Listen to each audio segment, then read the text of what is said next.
So we set out birdseed for the birds, and those are awful big fuzzy birds we got going on. Poor little guys, they must be so cold.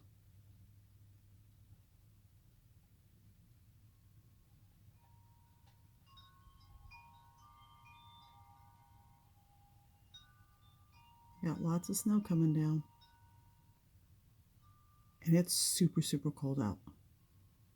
Last time we checked, it was like -10 below, and I'm pretty sure it's probably colder than that by now. I gotta check. But can't tell how much you can see, but we have at least 2 squirrels on the bird feeder there.